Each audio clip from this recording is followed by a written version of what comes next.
네, 반갑습니다. 너무 오랜만인데, 이게 왜 걸렸냐면은, 너무 무서운 꿈을 꿔가지고, 나 진짜, 이게 사람이 말을 한마디도 안 하고 사니까, 무기력해지더라고요.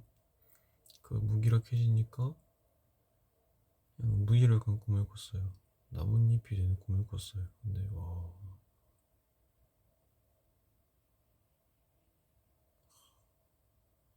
아무튼, 오늘 할 거 합시다. 그래서 결론은, 뭐라도 읽자. 뭐라도 읽자.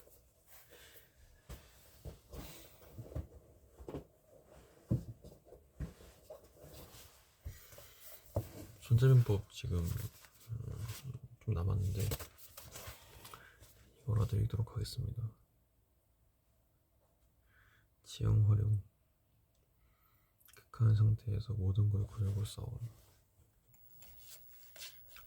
구질한 말 그대로 공격 작전의 변화에 따라 전쟁터를 9종류로 분류하고 그 지역의 특성과 영향력이나 작용에 적절한 작전 변화의 원칙에 논하는 편이다.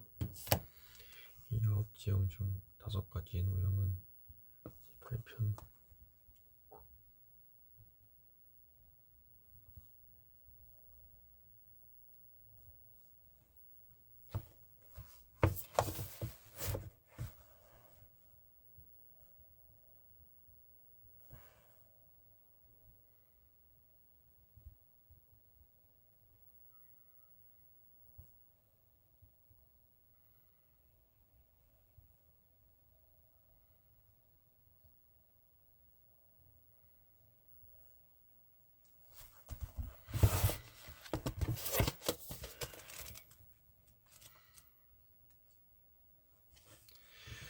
구변에서 이미 말한 바 있다. 또한 지리와 지형에 대해서는 행군과 지형에서도 말하였다. 앞편에서는 자연적인 행사를 기준으로 구분했지만 이편에서는 대체로 아군과 적군이 놓여있는 상황을 근거로 구분했다. 자연지리와 인문지리 정도의 차이라고 할 수 있다.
손무는 지형과 더불어 적의 약점을 만들고 추도권을 쟁취하며 빈틈을 찌르고 빠르게 출동할 것을 거듭 강조하였다.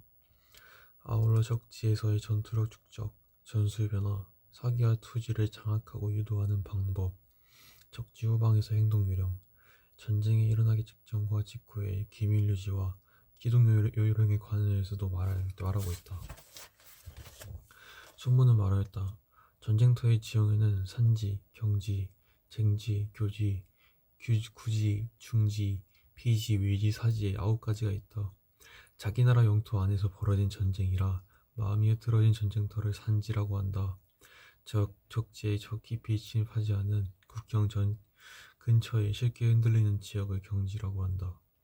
아군이 점령하면 아군에게 유리하고 적군이 점령하면 적에게 유리해서 다투는 전략의 중기를 쟁지라고 한다. 아군이 진출할 수도 있고 적이 공격해올 수도 있는 교차 지역을 교지라고 한다. 적대하는 두 나라가 제3국가 국경을 맞대고 있는 지역으로서 적과 아군 중에 먼저 도착하는 쪽이 제3국가 우호관계를 맺고 지원을 받을 수 있는 접경지역을 구지라고 한다. 적지에 깊이 침입하여 그 나라의 많은 성을 거쳐서 등 뒤에 강력한 적대 세력을 두게 되는 부담스러운 지역을 중지라고 한다.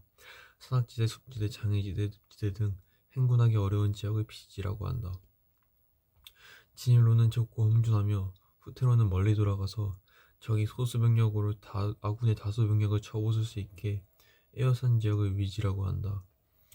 속전속결로 전 병력이 분투하면 살아날 수 있고 그렇지 않으면 전멸당하는 죽음을 무릅쓰는 지역을 사지라고 한다. 산지에서는 싸움을 하지 않으며 경지에서는 오래 머물지 않으며 쟁지에서는 공격해서는 안되며 교지에서는 각 부대 사이에 긴밀한 연락체계를 유지해야 하며 구지에서는 외교활동을 강화해야 하며 중지에서는 적지에서의 식량과 물자를 노력하여 잘해야 하며 비지에서는 가능한 한 빨리 지나가야 하며 위지에서는 계략으로 그 지역을 벗어나야 하며 사지에서는 그 전력을 다하여 결사적으로 싸워야 한다. 예로부터 작전 지휘에 능통한 장수는 적의 앞뒤 부대가 서로 연결되지 못하도록 만들고 주력 부대와 소부대가 서로 지원하지 못하게 만들며 지휘관과 병사가 서로 구하지 못하도록 만들고 계급이 높은 자와 낮은 자가 서로 도와주지 못하도록 만들었다. 또 병사들이 흩어져서 집결하지 못하게 만들고 병력이 모였다 하더라도 질서를 유지하지 못하게 하여 전투력을 발휘할 수 없게 만들었다. 그런가 하면 아군에게 유리한 상황이 만들어지면 곧바로 공격하여 아군에게 불리한 상황이 되면 곧바로 행동을 중지하고 여건이 좋아지기를 기다린다. 적이 대병력으로 만반의 태세를 갖추고 공격해오면 어떻게 대처해야 하는가? 이러한 경우에는 먼저 적이 중시하는 적의 요충지를 먼저 빼앗아 기선을 제압하여야 한다. 그렇게 되면 아군은 적을 마음대로 조종할 수 있다. 예컨대 용병은 신속함을 중심으로 해야 한다. 적이 대비하지 못한 빈틈을 타서 미처 예상하지 못한 방법으로 적이 경계하지 못한 지점을 집중 공략하는 것이다. 적국에 진입할 때는 적진 깊숙이 진입해야 한다. 적지에 깊숙이 진입할수록 아군은 중지에 있는 상태이므로 단결력이 강화되고 적은 상지에서 싸우는 상황이므로 제대로 막을 수 없게 된다. 아군은 물자가 풍부한 지방을 점령하며 군량을 현지에서 조달하여 정군을 넉넉하게 먹인다. 그리고 병사들은 적절하게 쉬게 하여 힘을 쌓고 사기를 드높인다. 그리하여 전투력을 운영하는 데 효율성을 더하고 계략을 잘 세워서 적이 아군의 실력과 의도를 헤아릴 수 없게 만든다. 이런 지역에 있으면 아군은 도망가려고 해도 도망갈 데가 없게 되어 죽음만이 있을 뿐 패배하여 물러날 수 없다는 마음가짐을 품게 된다. 병사들이 목숨을 걸고 용감하게 싸우니 이기지 못할 상대가 없으며 지휘관과 병사가 한마음으로 뜻 힘을 다하니 넘어서지 못할 어려움이 없다. 병사들은 어떤 막다른 골목에 빠지더라도 오히려 두려워하지 않으며 도망갈 길이 없다는 생각이 되면 결사항전의 각오가 굳어지게 마련이다. 적지 깊숙이 들어갈수록 장병들의 행동이 하나가 되고 어쩔 수 없다고 생각할 때에는 결사적으로 싸우게 된다. 그러므로 이러한 군대는 훈련을 하지 않더라도 병사들 스스로 경계할 줄 알며 억지로 요구하지 않아도 임무를 완수하며 서로 약속하지 않았더라도 친밀하게 협력할 것이며 군령이 내려지지 않아도 군기를 지킬 줄 알게 되는 것이다. 병사들 사이에 점과 같은 미신을 금지하고 유언비어를 막으면 승리의 확신을 품고 죽음에 이르더라도 물러서지 않을 것이다. 병사들이 자기의 재산이나 목숨을 돌보지 않고 싸우는 것은 그들이 모두 재산이나 생명을 싫어해서 그런 것이 아니다. 출동 명령이 떨어지게 되면 그들은 앉은 이는 눈물로 옷깃을 적시고 누운 이는 얼굴이 눈물 범벅이 된다. 그러나 병사들은 일단 전진 이외에 더 이상 갈 데가 없는 전쟁터에 던져지면 저 옛날 용맹스러운 전제나 조기처럼 결사적으로 싸우게 되는 것이다. 용병에 능숙한 자는 소련처럼 부대를 지휘한다. 소련은 상산의 뱀 이름이다. 그 뱀은 머리를 치면 꼬리가 달려들고 꼬리를 치면 머리가 달며들며 허리를 치면 머리와 꼬리가 한꺼번에 달려든다. 그렇다면 군대도 그 소련이란 뱀처럼 부릴 수 있는가? 물론 가능하다. 오나라 사람과 월나라 사람은 서로 철천지 원수처럼 미워하지만 그들이 한 배를 타고 강을 건너다가 거센 바람을 만났을 때에는 한 몸에 붙은 왼쪽과 오른쪽의 두 손처럼 서로 구원해 주어야만 살아날 수 있는 이치와 같다. 전투가 시작될 때 말고삐를 잡아 묶고 수레바퀴를 떼어 땅속에 묻어가면서까지 진영을 결속시키라고 해도 제대로 되지 않는다. 병사들은 하나로 단결시키는 것은 지휘 통솔력의 길이다. 병사들 가운데 강자나 약자를 막론하고 그들의 힘을 적절히 발휘할 수 있게 만드는 것은 땅을 이용하는 법칙이다. 용병술에 능숙한 자가 정군의 병력을 한 사람처럼 손을 잡고 마음대로 지휘할 수 있는 것은 병사들 사이에 그렇게 하지 않으면 안 되도록 만들었기 때문이다. 장수는 군대를 통솔하면서 언제나 침착하고 냉철하며 엄정하고도 조리가 있어야 한다. 병사들의 눈과 귀를 어리석게 하여 제멋대로 판단하지 못하게 하여 아군의 작전 계획이나 행동에 대하여 알지 못하게 해야 한다. 임무를 바꾸거나 계략을 변경할 때에 이를 병사들이 알게 해서는 안 되며 주둔지를 옮기거나 행군로를 돌아갈 때에 이를 병사들이 알게 해서는 안 된다. 장수가 병사들에게 일단 임무를 부여하면 마치 높은 지붕에 올려놓고 사다리를 걷어버리듯 그들이 오로지 그 임무를 완수할 수밖에 없도록 만들어야 한다. 장수가 군대를 이끌고 적지에 깊숙이 들어가면 병사들은 마치 활을 떠난 화살처럼 오로지 전진만 하도록 해야 한다. 강을 건넌 뒤에는 배를 불태워버리고 치사용소도 깨뜨려버리며 장수가 필사의 결의를 보인다. 그리고 양떼를 마구 몰듯 병사들을 휘몰아 전진하기도 하고 후퇴하기도 하면서 병사들은 뒤따르기만 할 뿐 어디로 가는지 방향을 알지 못하게 만든다. 이와 같이 정군을 절대 청명의 궁지에 몰아넣고 그들로 하여금 결사적으로 싸우게 만드는 것이 바로 장수의 임무이다. 9가지 지형의 변화와 전진과 후퇴의 판단, 그리고 인간 심성의 본질을 파악하는 일은 장수된 자가 언제나 신중히 살피지 않으면 안 된다. 적국에 진입할 때는 다음 사항을 유의하여야 한다. 적지에 깊숙이 들어갈수록 병사들의 단결심은 더욱 단단해진다. 그러나 적지에 조금밖에 들어가지 않아 국경 가까이 머물면 병사들의 단결심이 풀어져서 도망병이 늘어난다.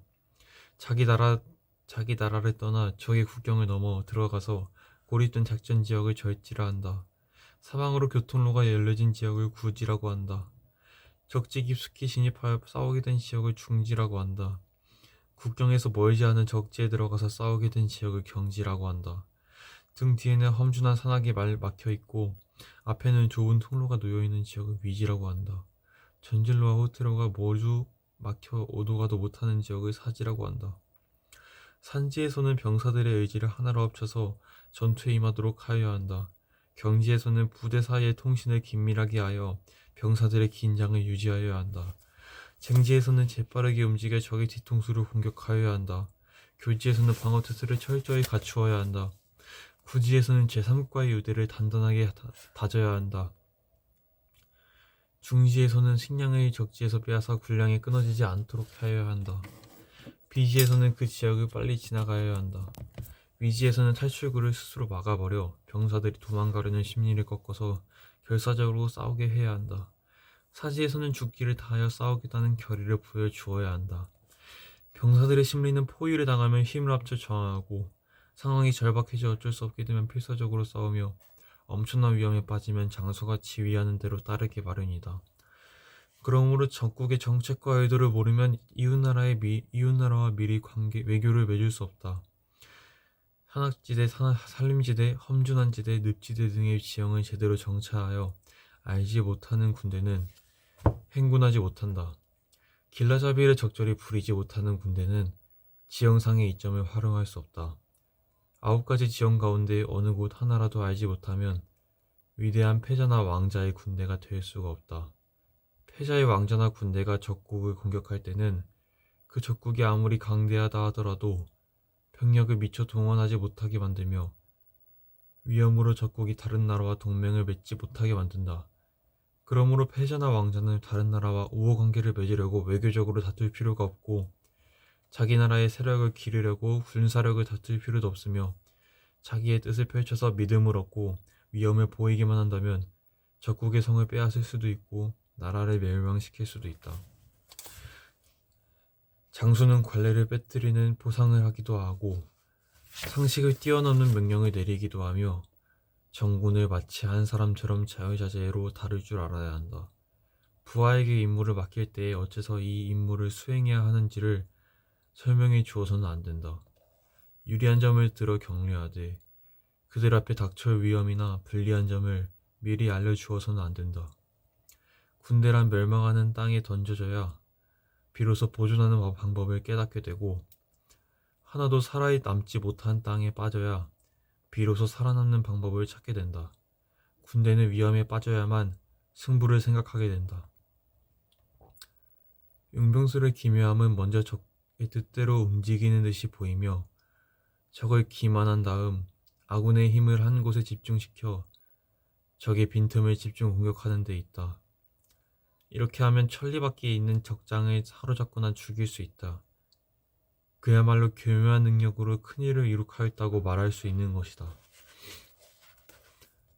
그러므로 적국과의 전쟁이 결정되면 국경의 관문 등을 막고 통행증을 폐기하여 적이 사절이 오고 가지 못하게 한다. 조정에서는 힘을 기울여 전략 전술에 대해서 신중하게 검토하고 연구하여 기본 계획을 세운다.